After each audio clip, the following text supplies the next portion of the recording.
ఈరోజు early morning Adoni station పరిధిలో ఆలూరు నుంచి ఆదోనికి వచ్చే లక్ష్మవ్వ ఆర్చ్ దగ్గర బొలెరో మహేంద్ర పికప్ వెహికల్ లో 80 బాక్సులు కర్ణాటక సంబంధించిన లిక్కర్ ని అక్రమ మద్యాన్ని స్వాధీనం చేసుకొని 2 వ్యక్తులను అదుపులో తీసుకొని అరెస్ట్ చేయడం జరిగింది.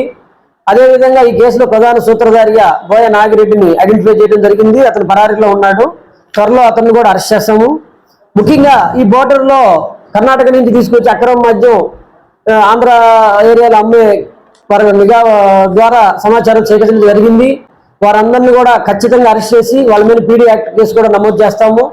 ఎందుకంటే గవర్నమెంట్ లిక్కర్ ప్రధానమైంది, మనకి గవర్నమెంట్ ఆదాయం ముఖ్యం కాబట్టి మనకి ఎట్టి పరిస్థితుల్లో కర్ణాటక లిక్కర్ని ఇక్కడ అమ్మకాలు ఎట్టి బస్సులు అనుమతివ్వము, ఉక్కుపాతం మీద మోపుతాము. వాళ్ళ మీద పీడీ యాక్ట్ పెట్టేదానికి కూడా వెనకాడు. దాని వెనక ఎవరు రాజకీయ శక్తులున్నా రౌడీలు ఉన్నా కానీ అణిచివేస్తాం ఖచ్చితంగా. మనకి గత 4 నెలలు బట్టి వివరాలు చూస్తే సుమారు 40,000 కేసులు లిక్కర్ ఆంధ్ర లిక్కర్ సేల్స్ పెరిగింది. ఇంకా పెరిగేదానికి అవకాశం ఉందని భావిస్తా ఉన్నాము. కాబట్టి ప్రత్యేకమైన ఒక టీంని బోర్డర్లో చెక్ పోస్టులు అంతా నిఘా ఏర్పాటు చేశాం. చెక్ పోస్టులో కూడా లైవ్ కెమెరాలు హెడ్ ఆఫీస్కి లింకప్ చేసి వాటన్నిటికీ పనిచేసేట్టుగా నిఘా ఏర్పాటు చేయడం జరిగింది. టెక్నాలజీని ఉపయోగించి ఒక ప్రత్యేకమైన స్క్వాడ్ని ఏర్పాటు చేయడం జరిగింది. వీటి మీద ఇంకా అదేవిధంగా నాటుసారా నిర్మూలనలో భాగంగా నవోదయం 2.0లో భాగంగా గవర్నమెంట్ వారి ఉత్తర్వుల ప్రకారం జిల్లాలోని ప్రతి నాటుసారా గ్రామంలో గ్రామ సభలు పెట్టేస్తాము. వాళ్ళందరినీ బైండ్ అవుట్ చేస్తాము. వాళ్ళు ఉంటే కేసులు పెడతాము. వాళ్ళకి ఆల్టర్నేటివ్ ఏదైనా ఉపాధి ఉంటే ప్రయత్నం చేయడం జరుగుతుంది.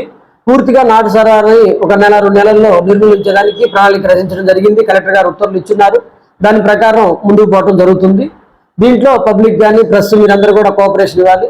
దీన్ని అనుసరించి సక్సెస్ఫుల్ గా ముందుకు పోతాం. 80 బాక్సులు 3.5 లక్షలు ఉంటుంది. నా పేరు R Hanumantharao, assistant commissioner enforcement. మనకి చెక్ పోస్టులు 7 ఉన్నాయి. కర్ణాటక బోర్డర్లు 4, తెలంగాణ 3 ఉన్నాయి. ఈ చెక్ పోస్టులు అన్నింటిలో కూడా సిబ్బందిని పెట్టాము. కొంత సిబ్బంది కొరత ఉంది. ఆఫీసర్లు ఉన్నారు, హెడ్ కానిస్టేబుల్ షార్టేజ్ ఉంది. సో అయినా కూడా మనం స్క్వాడ్ నుంచి స్టేషన్ నుంచి సర్దుబాటు చేసి వాళ్ళు బాగా పనిచేసేదానికి ప్రయత్నం చేస్తాం. బోయ నాగిరెడ్డి ఆయన అరెస్ట్ చేస్తాం త్వరలో.